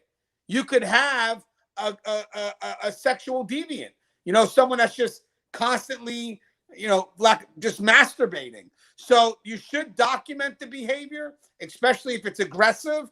Forward it over to where you got to forward over to administration. If the person's constantly getting these charges, forward them over to mental health. You could have a sexual predator. So again, these are behaviors that most people may think oh, but they're just masturbating and whatever. Humans do that, men. Yeah, but guys, we're dealing with a different level of a person. This could be someone that has a higher level concern that has to be addressed. But again, you get some that may cover it up. My concern is when it's aggressive, when they're doing it right in front of you, they see you and they keep on going. That's zero tolerance, charge all the way, 100%. Shaniqua says, yes, that's fair. And it's not okay to do it in front of people in real life. So it shouldn't be, I love that, in prison either. But I understand that naturally in a locked up environment, men will do it privately. Yeah, I think that's what I'm trying to get at. There's a balance. But the biggest concern I want to get at, because it is something that's unique to answer, Shaniqua. So the biggest concern is the people that are right, looking right at you or saying something foolish while they're doing it. That to me is a more of an aggressive act that needs to be addressed. But those that you may do a surprise tour and all of a sudden you look and like, oh shit, and they cover themselves up, however you want. I can't tell you not to write it. That's not what this channel is about. You got to do what you feel you need to do, what's in your gut to do. So again, if the inmate's quick to cover themselves up, I may not write it. I may not, it depends. But having said that, zero tolerance for those that are aggressive, in my face, saying my name, doing whatever it is. And when you write that inmate up, you better say all that too. You better say exactly what that inmate did. And, if they said your name, you better say it. Because maybe that's an inmate that we don't want working around you, or you working around them. I apologize. Maybe that's an inmate that needs to be separated from that unit. But again, this is our effort to make sure nothing happens to you. So it is a preventive measure because, again, if the inmate is fantasizing about you, we need to do what we can to make sure that fantasy doesn't come to reality. So part of our job is to make sure that we write that inmate up and get that inmate seen by mental health if it becomes obsessive and compulsive by nature. Would you agree with that, Russ? Yeah, and it's just that thing is that you have to stay constantly on it, and you don't let, I was always of the mind, I never let an inmate disrespect any of my staff. I never let an inmate disrespect any of my female staff that way. It's much harder to deal with though at that level if you're running a bunch of inmates with mental issues and things like that. But that doesn't mean that you can just let it slide. You have to take appropriate active measures every time, because if you don't, right, then you're putting that staff member in an awkward position of having to file not on the inmate but on you. So you have to be ahead of that, and you have to be making sure that everything happens, that you file the charges, that you refer this inmate to mental health. Maybe it's time for him to go in a cell where he can't just do that kind of stuff anymore. A segregation cell, some kind of sanction for doing that. So it's tough, but we can't just let it go. In spite of there's some people that feel like, oh, there's just too much of it going on. Well, you know what? You get paid to do your job. Go ahead and do it. I like what Ash says. Yes, the lady said she saw it but ignored it, and half the men were telling her, we heard you like that because you didn't write them up. She said she learned her lesson. And guys, even if it looks accidental, but every time you work in that shift, they keep on doing it, it's not accidental, guys. It's just not. Because I'm going to be honest with you, I haven't really surprised anybody. I mean, I could count probably on my hands how many, excuse the pun on that one. I could count probably how many times, I could count probably how many times I've accidentally walked on it. But having said that, guys, it's something that, if it's being done in your face, directed at you, whatever it is, there's zero tolerance for that. You better write it, because like Ashley said, the moment you don't, the other inmates are going to look at that and say, okay, well, I guess we can do it now too. Hey, Russ, there's a good question here from, I saw it. It was from Hasman the Great. New CEO here in the Lone Star State. How do you build rapport with inmates without other officers and staff assuming you're being too friendly on and off camera? Let me just say one thing before I give it to Russ. One thing, if I may. Rapport should have an outcome. Rapport should have a result. But go ahead, Russ. Yeah. So this is one of those things, I don't know if you catch my video over on Keepers of Chaos there, where I talk about words mean things. Rapport means nothing to an inmate. A rapport for an inmate is just a way to put you in a position where you're not doing your job, right? Because rapport goes out the window with an inmate as soon as you do your job. So the word I like to use is just, simple courtesy, right? Because first of all, I know that people get all caught up in this idea about respect and so forth, but you have to be careful with that word too, because, we're talking about, rapists and murderers and people that are, very, very manipulative, right? Do we respect that? No, we give them the courtesy that they're afforded because we're professionals. All right. So that's where I would stay with that. Don't go overboard, because there's a difference between being friendly and being a friend, right? And when you're in the correctional realm about that, you need to back off from the friendly part too, right? You have to be just professional, matter of fact. You can treat them with courtesy, you can treat them with dignity, but never go beyond those certain bounds, because that just leads to this slippery slope where those things do come in to focus, where people do start to wonder about whether or not you have some ulterior motive for dealing with this individual. Are you bringing in dope? Are you bringing in cell phones? Because we've seen it before, right? And so you have to be on guard against that. And so just make sure that, you do that. I talk about it all the time, what firm, fair, and consistent really means. Firm, fair, and consistent is not for the inmates. Firm, fair, and consistent are our anchors that keep us on our path of professionalism. So go with that. Yeah. And guys, when it comes to that rapport, again, just kind of going to compliment what Russ said. And by the way, it's been a while, Poppy. It's good to have you on the channel. The thing with rapport, guys, is there should be a result. It's basically the inmates building a trust for you, not you for them. They're building a trust for you. And when someone goes, I have a rapport with the inmate, the first thing I say as a supervisor is, okay, what has the rapport gotten you so far? Because my concern is this. Here's my biggest concern. For me, a rapport is about an exchange of information. If you're not giving me any information, then I'm wondering what you're giving the inmate. Because you're also building a rapport with that inmate, right, Russ? Yeah, let me do a quick for instance here, right? I used to have this supervisor, and this supervisor, he was one of these guys, he was always building rapport with the inmates. And his rapport consisted of giving them back contraband that we had taken. Obviously low-level contraband, right, and stuff. But, he would, I'm building rapport. These guys, they're giving me information. Well, what information are they giving you, right? Because, I mean, you haven't sent me down the tier to bust somebody that's got some dope or bust somebody that's got, a cell phone or something like that. So just what exactly is this information that they're giving you that you feel that the need to give them back all this contraband, BS that we're constantly taking away from them, right? And so he could never answer that. And the real answer is, they were feeding him a bunch of BS. Oh, watch out for the Bloods and Crips today. And so you could go out there and look, yeah, the Bloods and Crips, they seem a little bit uptight. So what did we get out of that? Nothing, because this was our own observations that we can see that there's a problem. What were these inmates giving up to him? They were giving up absolutely nothing, because all of that information was there for the taking. So when you're doing this stuff, you have to be really careful about not going beyond certain bounds and playing your cards close and making sure that you're really engaged in the process. Yeah, guys, when you see staff and inmates talking for a while, especially let's say it's custody staff with an inmate, and they're talking for a while, a lot of us that are watching that dialogue are wondering, like, what the hell could they be talking about for so long? Like, I mean, there's nothing personal being shared. So most likely the dialogue should just be a professional dialogue that really doesn't have a lot of life in it. It's like just more of let me get from point A to point B.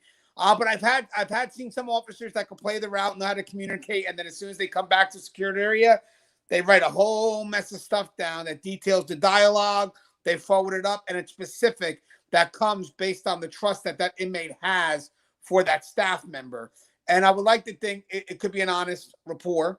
Again, as long as we're not paying for that. I don't believe in rewarding people for information, because that's what becomes the reason for the information. I don't want to, oh, I'm going to give this inmate this to give me information, because then the inmate's going to make up lies just to get what it is you're providing. You need to have that honest rapport. And some officers, some staff have it like that. They're able to communicate, and next thing you know, they come back 10 minutes later, and just in that 10-minute dialogue, they got everything that's going on. But with that said, when you're not producing anything and you're saying you have this rapport, the adverse to that is that means if you're not getting anything, my concern is the inmate's getting everything. That's a big concern for me. Now you have that inmate who's that social butterfly, who's doing what the officer should be doing, going back into the unit, writing everything down, and just, they wind up being more aware of what's going on than we are. And to me, that's the biggest concern. Russ, we have a few more questions. You okay? Or yeah, let's rapid fire them, and I'll there's a couple of good ones I like. I'm gonna go back to Shaniqua. We have like 3 or 4, but Shaniqua goes, have you ever been attacked before by a prisoner? It must be such a scary but brave job. You deserve more praise doing what you both do. First off, Shaniqua, thank you for that. We don't get a lot of that. So first off, I appreciate what you just said right now. Means a lot to me. But Russ, would you like to share your story? Yeah, I got a lot of them. And so, it just goes down to a thing. I mean, there's everything from being attacked to just, super active resisting and having to fight people into cuffs. There's been a couple times where I've been, green lighted and targeted out there on the yard. I've got, let's see, I broke a thumb, twisted neck, scratched cornea. Nothing, too awful big, but I got a fair amount of what I would say, scrapes and bumps and bruises over the years, and been in a few situations that truly scared me. I have never been assaulted by an inmate. I've responded to a few codes, but I've never been on the other end of a direct assault. Yeah, but you're way more likable than me. I'm also, you can't brag about beating me up. I'm only 5'5". Oh, yeah. You beat up Gangi? You know what I mean? Gangi get beat up in a women's facility. But I think the key is communication. But there were moments where my backup team wouldn't be immediate. And that could be a little bit scary. It makes you scared to kind of enforce those rules and regulations, but you're still going to do it. So what I will say is this, is that if you've been attacked by an inmate, you have to be able to process what happened the moment you can.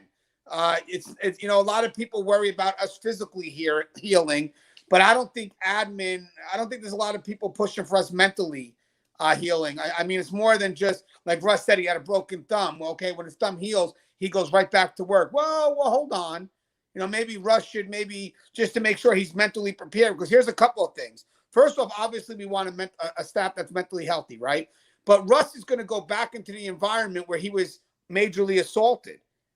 There's going to be a lot of triggers there that could, set Russ off. Also, sometimes when we don't understand why it happened, so let's say it's a random thing and we can't really piece together or justify how this concern happened, then what happens is we don't know how to avoid it or safely protect ourselves. So then we start generalizing it out. So any inmate's a problem for me. So whether I'm going to be ultra aggressive to them or whether I'm going to be fearful of them. So I do think it's a great question you asked, Shaniqua, that there's the healing physically and the healing mentally. And then there's another thing. One more thing, Russ, and just one more thing, and I promise I'll get, because I know the other thing is your family allowing you to go back to work after you've been assaulted, especially if it's a major assault. So there's a lot of components there. But the one thing I will say this, if you feel that you're not mentally right, and if there's a chance that, that can overwhelm you and prevent you from being effective. And what I mean by effective is, are you going to freeze during the next code, or are you going to be ultra aggressive during the next code? Then maybe you need to kind of rethink what needs to be done. And at all times, if you feel you're not mentally capable, maybe you can get some leave until you can address that. But go ahead, Russ. I was going to say, this just made me remember somewhere out there we did a video on me getting beat up inside the prison versus getting beat up out on the street, which I've faced both. So I've been a victim all the way around. And so that's kind of an interesting difference there too. Sometimes we get viewed as that, that cannon fodder. Well, that guy, he took the job. He knew what was coming his way. And then, something happens to you out there on the streets, during a robbery at, say, a place like Lowe's or something like that, and you're trying to be a good Samaritan. Some guy, bashes your knee in with a big old rock and stuff. And then all of a sudden, the victims' rights council is contacting you and asking if you need help or this and that. And so it's two very different things. I just rapid fire won this one. It's called correctional officers, babysitters, disrespectful. Yes. Yes. 100%. Let me tell you something. The beat that I walked every single day of my career, every one of them was a convicted felon, and I wasn't babysitting one of them. Every one of them was out there, and in many cases, I was bringing up, felony charges on them for telephones or dope or, attacking people, stabbings, shootings, all kinds of stuff. So, anyone saying that, gosh, I don't know, I think eight trips to be checked out by medical at the local emergency room. That's a bit, so no one can ever sell me on that it's a babysitting job. Yeah. Now, Kevin Suarez goes, what's to say to an inmate that calls you by your first name and tell your date of birth and social security number? Any suggestions? The first name is not so hard to discover in corrections because you're going to write official reports and your first name is going to be connected to those reports. Or when the inmate gets the charge heard, they're probably going to say your first name. So the first name is something that inmates are going to find out.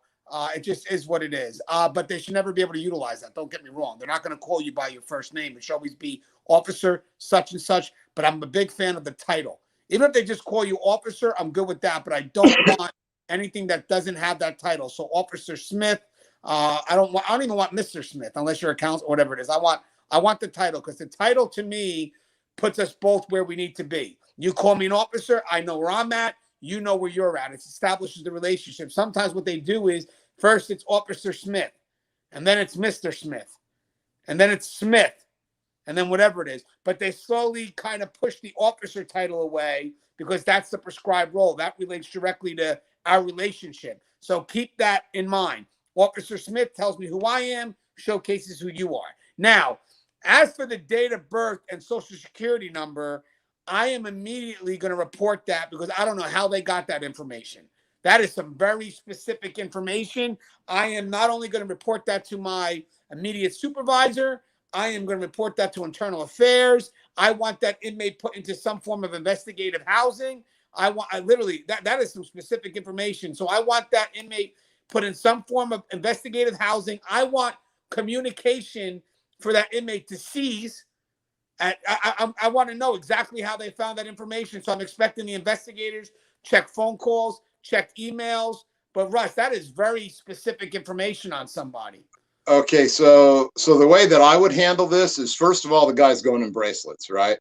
And then second of all, I'm going to do whatever I have to make sure that whatever I do next is going to trigger an internal affairs investigation, right?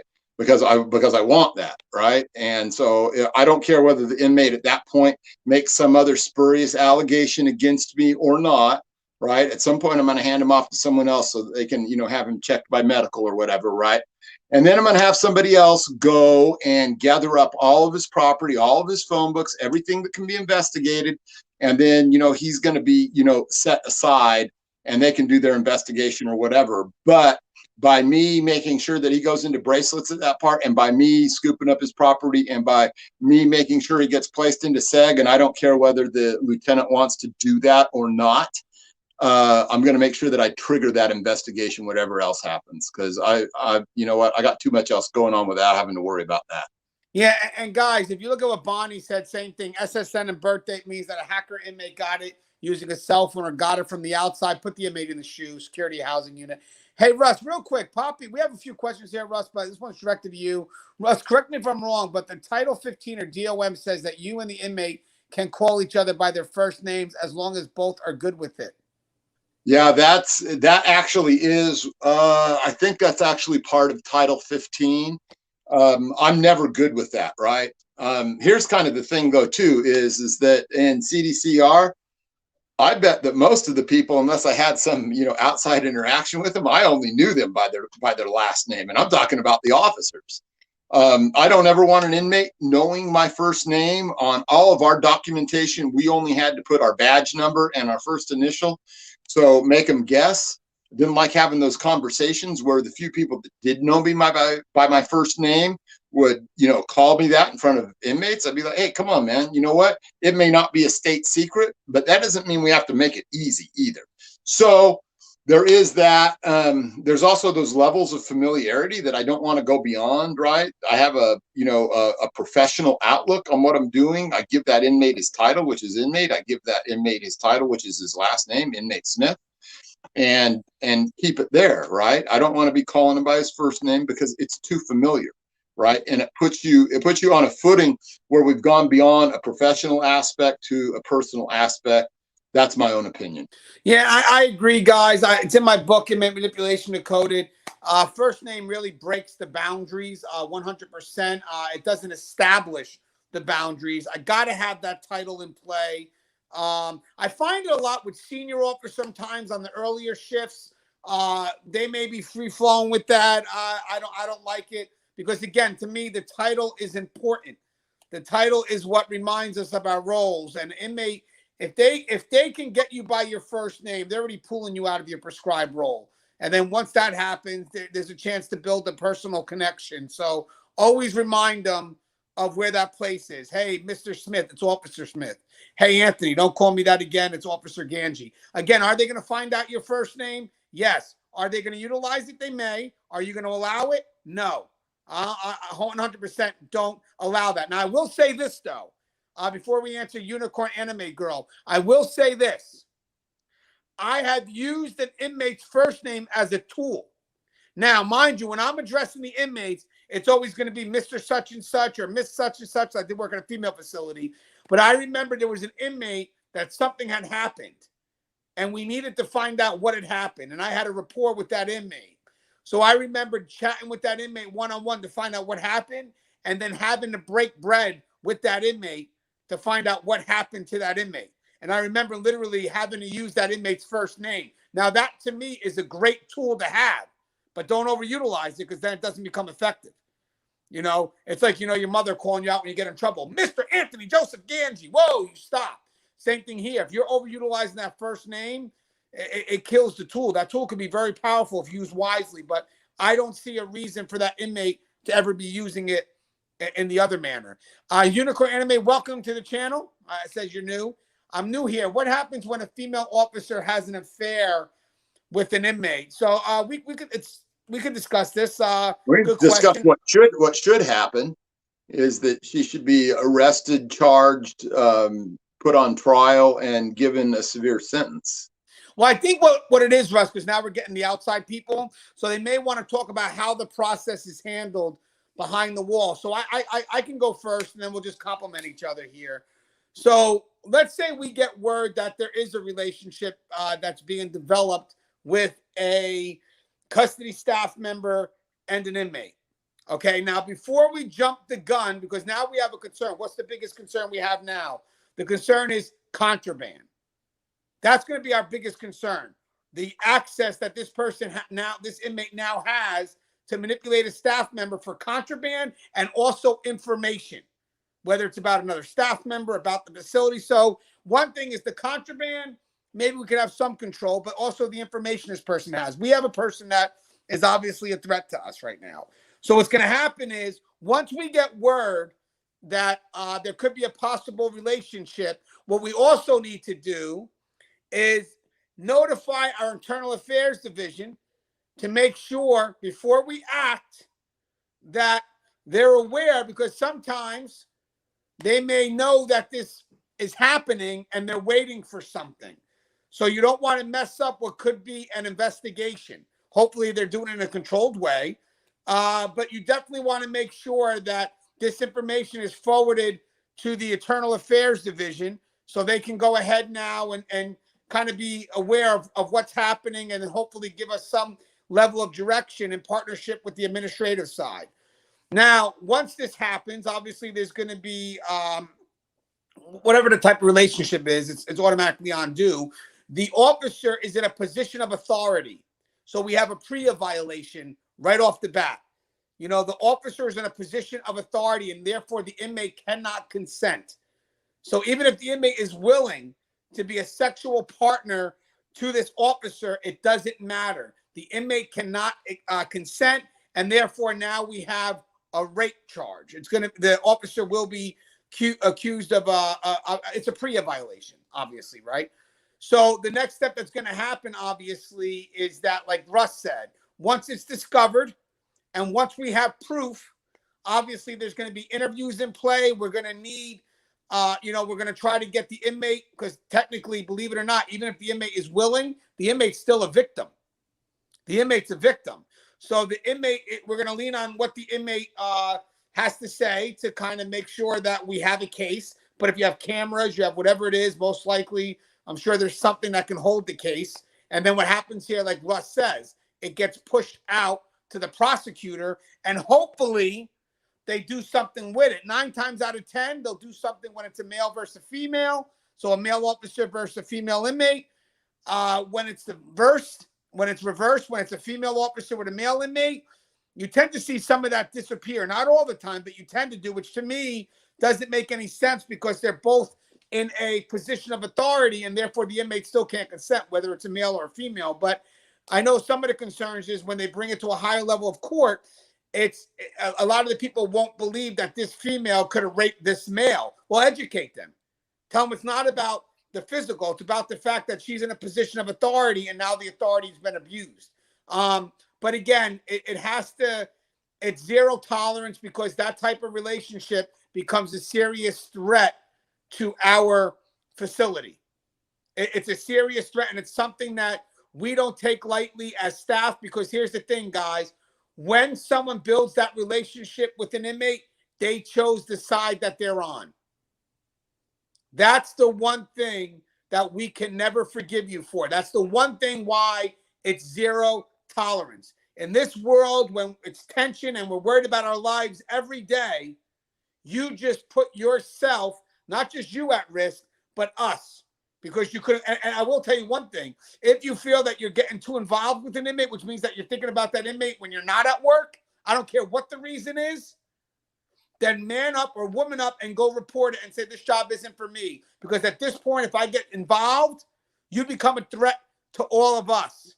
And the moment you go to bring something in that you know is wrong, and you know it's wrong because you're smuggling it in, you have no excuse to say, well, I didn't know this was happening. Bull. Because if you didn't know, why were you hiding the shit that you were bringing in? Because those relationships, that's what it turns out to, male or female. Eventually, someone's going to bring something in that's going to be a threat to any one of us, and you chose your side. It's unforgivable.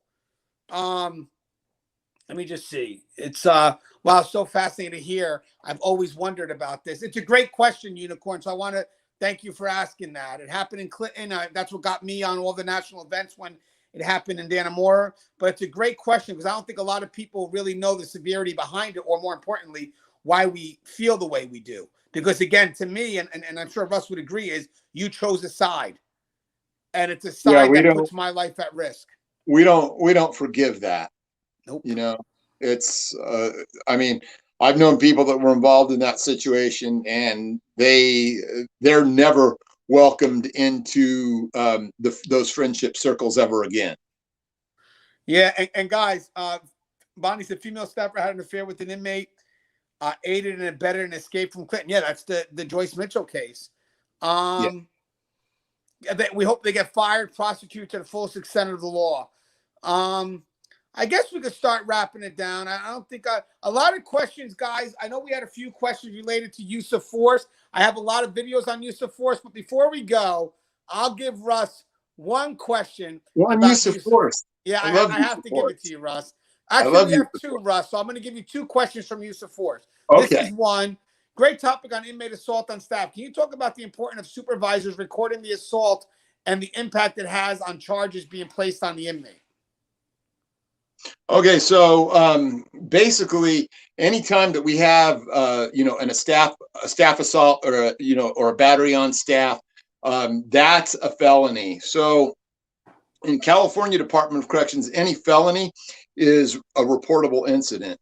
And so one of the things that we usually do at that point is we do record the inmate, especially if there's been a use of force, and especially, if it's a situation where he could have struck his head or been put in a position where, the use of force might end up going wrong, where he might be put in a more medically compromised position. That part of the report is actually probably not as important as you think it is. We might videotape him deciding whether or not he wants to make a statement after we've Mirandized him. But for the most part, I can't see anyone going that far with it, because we have other documentation we can rely on. We can rely on the medical report on the officer. We can rely on the video from the yard generally. We can rely on the officer's own report under most circumstances. We can rely on eyewitnesses to the event. So that part of it, not as much as you might think we might rely on it. Yeah, and guys, can I also tell you, after the assault, it's our job also to protect that inmate, because we want it to hold up in court. After an officer gets assaulted or a staff member gets assaulted, a lot of lawyers will be calling up because they expect retaliation. So it's very important for us to kind of lean away from that, be as objective as possible. The people that were involved in the code should not be involved in the escort. If you need to ship the inmate out to another facility, ship the inmate out to another facility. At all times, you want to under camera escort. You want a camera rolling on that inmate, because, again, you want to show that treatment of that inmate from the moment the assault happened all the way through and out of your facility. And the reason why that is because that will hold up in court. Now, when the inmate goes to get prosecuted, they can't say, well, after that you retaliated. No, show it. Show it. After the inmate did what they did, this is what we did. This is what the facility did. We did everything to alleviate that liability, because, as I'm telling you guys right now, people are thinking, well, why would a lawyer want to represent an inmate after they assaulted staff? Because the lawyer believes that we're going to retaliate. And then all of a sudden, the lawyer puts all this money into this case thinking they're going to get a big win. And we come in and show all the professionalism done afterwards. And it's very hard to do. It's not the easiest thing to do, but that's when we have each other's back. Hey, Russ, I know you just got assaulted. Not a problem, Russ. I'll take care of this. That's our job, to make sure that we hold everybody professional, so this person here will get hit with nothing but the law. Nothing but the law. Because in the end, guys, we tend to mess that up because it gets personal to us. We don't alleviate the liability. And in the end, when the focus should be on what the inmate did, it shifts the focus to us and what we did. So, hey, Russ, would you have anything you'd like to say in closing? This was a great dialogue. And by the way, I'll mention in my closing. Go ahead, Russ. Okay. Just want to say, thanks for everyone for, coming in, bringing your questions. We love doing this kind of thing. I hope it's been helpful, especially to those of you that are actually inside the profession. And, to my brothers and sisters out there, man, stay safe, stay nervous. Yeah, I like that. That's a new thing you got, Russ. It is. I just thought of that today because of a situation I was in. Yeah, and guys, let me just. This one person seems to be. Let me just put her in timeout for a little bit, because she's getting a little bit annoying there. Thank you, Shaniqua. Guys, by the way, guys, every question that was asked were great questions. So even if you're from the outside looking in, ask it. If we could provide a perspective, we will. Or the community that we have here will provide a perspective. But obviously, we're able to do what we do because of the questions that came from everybody here. And also, I saw a lot of interaction from Hasman and Exefiel and Ash and Emmy. So not only are they getting, information from us, but they're building information also from the community, and so are we. So this is just a great dialogue. This Tuesday, we go live. We're going to be talking about finding a mentor in corrections. And believe it or not, guys, I think the advice we give won't just be about corrections as well. I mean, finding a mentor could be pretty general. But having said that, it's going to be a great dialogue. Oh, this is from Facebook user. I go back to work Tuesday, was out for injury since Thursday. How do you just get back into it? And appreciate you guys. You know what? We'll cover that in our next live Facebook Tuesdays, Facebook users. So that means when you get out of work on Tuesday, or if you're attending live, you'll see, or maybe you can ask that question or be able to attend live. I mean, again, what we're going to do on Tuesday is stick to the topic for maybe the first hour. And then after that, we usually take random questions for those that are stuck around. But again, guys, the show is Tier Talk. Oh, guys, if you haven't Facebook, I know there's some people from Facebook. Join Keepers of Chaos. You know, if you're in the corrections profession or trying to get into the corrections profession, Russ is the founder of that channel. It's a great channel. If you guys want, my book is on the market, Inmate Manipulation Decoded. It's on Amazon. It's a great book. It kind of teaches you how inmates manipulate. And as always, guys, don't forget, like and subscribe. Share this with your friends. Let's get ourselves to 20,000. That's my next goal. I'm almost at 17,000. And as always, guys, please stay safe and see you Tuesday at 9.